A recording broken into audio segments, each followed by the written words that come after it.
सोचिए, जो 4-5 महीने से घर में बैठे हैं, 4,000-5,000 वो स्कूल में पढ़ाते थे, अपना फैमिली चलाते थे, लेकिन उनके लिए कोई नहीं सोचेगा सर। कोचिंग इंस्टीट्यूट के बारे में सोचिए, जो 4-5 महीने से 5वां महीना भी बंद हो गया सर। रेंट लगता है सर, बिजली बिल लगता है, कहाँ से देंगे सर, वो बताइए सर। सर स्थिति इतनी ज़्यादा खराब हो चुकी, मेरे पास वर्ड नहीं है सर। उन बच्चों के बारे में, गरीब बच्चों के बारे में सोचिए, फार्मर है सर, मकई की स्थिति कैसी है। जय हिंद दोस्तों, आज के इस वीडियो की शुरुआत विद्रोही कवि दुष्यंत जी की 4 पंक्तियों से करना चाहूँगा कि हो गई है पीर पर्वत सी पिघलनी चाहिए, हो गई है पीर पर्वत सी पिघलनी चाहिए, इस हिमालय से कोई गंगा निकलनी चाहिए। आग मेरे सीने में हो या तेरे सीने में हो, आग मेरे सीने में हो या तेरे सीने में हो, आग जलनी चाहिए। शिक्षक दिवस के पावन अवसर पर देश के समस्त शिक्षक शिक्षिकाओं को मेरा हार्दिक अभिनंदन। दोस्तों, आज के इस वीडियो का विषय है हमारे देश में प्राइवेट टीचर्स और उनकी स्थिति। कोविड-19 लॉकडाउन की शुरुआत मार्च में होती है। सबसे पहले जिन संस्थानों को बंद की जाती है उनमें आता है शिक्षण संस्थान। इसमें सरकारी विद्यालय हो या प्राइवेट स्कूल्स हो, कोचिंग सेंटर्स हो या ट्यूशन्स हो, सरकार की अनुमति के अनुसार इन सभी शिक्षण संस्थानों को बंद कर दी जाती है। लेकिन सवाल उठता है कि मार्च से आज सितंबर तक इन 6 महीनों में जो ये प्राइवेट टीचर्स थे, जो बहुत ही कम आय करके अपने घर का किसी तरह से भरण पोषण करते थे, अपने परिवार को पालते थे, इन 6 महीनों में उन टीचर्स का क्या हुआ? क्या इन 6 महीनों में उन लोगों को देवत्व प्राप्त हो गया? क्या वे देवता बन गए? क्या उनमें जो मानवीय गुण थे वो खत्म होकर उनमें देवीय गुण आ गया? उन्हें भूख प्यास लगना बंद हो गया, उनकी मानवीय ज़रूरतें खत्म हो गई? और अगर नहीं तो एक नागरिक के हिसाब से उनके लिए सरकार क्या करती है? इन 6 महीनों में कल्पना कर लीजिए आप कि 6 महीने तक आप बेरोजगार हो जाएं।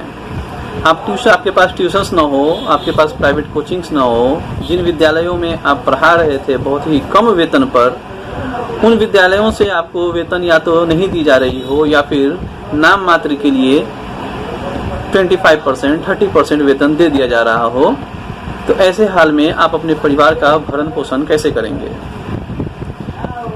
कुछ विद्वानों ने शिक्षकों की तुलना ब्रह्मा और विष्णु से किए हैं, तो मुझे ऐसा लग रहा है कि सरकार शायद यह सच में समझ बैठी है कि जितने भी टीचर्स होते हैं वो भगवान होते हैं, उन्हें मानवीय आवश्यकताओं की ज़रूरत नहीं होती है।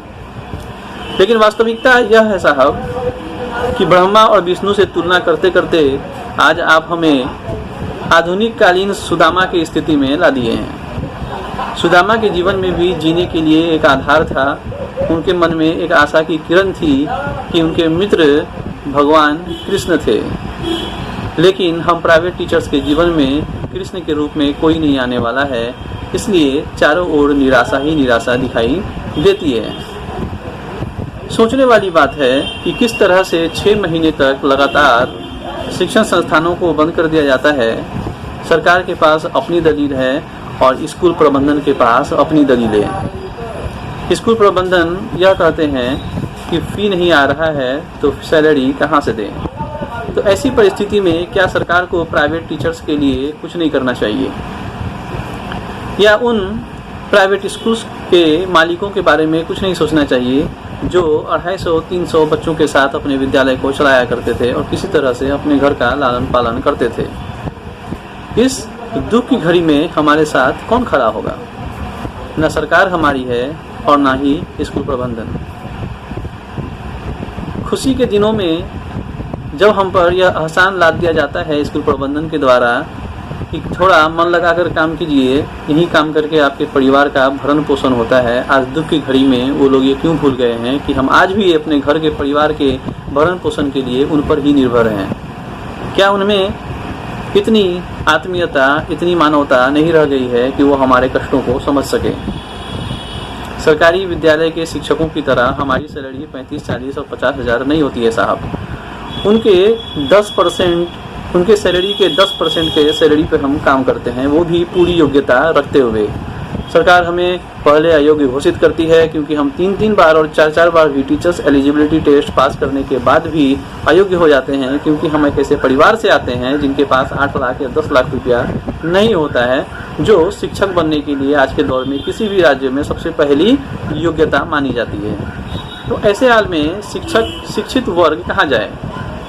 शिक्षित वर्ग के लिए कोई ऑप्शन, कोई विकल्प नज़र नहीं आ रहा है। हम क्या करें? हम जानते हैं कि जिस विद्यालय में हम पढ़ाने जाते हैं उसके बाहर जो रामू चाचा चाय का ठेला लेके बैठते हैं वो भी हमसे ज़्यादा आमदनी। ऐसे दौर में सरकार को चाहिए कि हम प्राइवेट टीचर्स वालों के लिए भी कुछ सोचे, कोई नीति निर्धारण करे, कोई पॉलिसी मेकिंग करे। सारी योग्यताओं को रखते हुए भी जिस तरह से हम कार्य करते हैं, हमारे लिए क्या कोई पॉलिसी होना ज़रूरी नहीं है? क्या सरकार के पास कोई नीति है प्राइवेट टीचर्स के लिए? हम प्राइवेट टीचर्स को न जॉब सिक्योरिटी मिलता है और न ढंग की सैलरी। अभी वक्त है अपने कुंभकर्ण वाले नींद से सरकार को जाग जाना चाहिए, क्योंकि जब जब शिक्षक समाज और शिक्षित समाज आंदोलन पे उतरता है, सरकार की नींवें हिल जाती है। हम शिक्षक हैं साहब, हम चंद्रगुप्त मौर्य बनाने वाले कौटिल्य भी हैं और सिकंदर बनाने वाले एरिस्टोटल भी।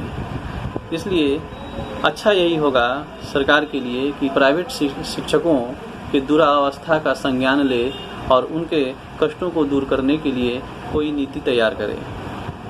नहीं तो मजबूरन हर एक शिक्षक को सड़क पर उतरना पड़ेगा और बेरोजगारी का जो हाल है देश में, ये तो कभी भी सरकार की जड़ें हिला सकती है। तो इतना ही कहकर उस उम्मीद के साथ कि सरकार हम प्राइवेट शिक्षकों की भी संज्ञान लेगा, इस उम्मीद के साथ इस वीडियो को समाप्त करते हैं। जय हिंद।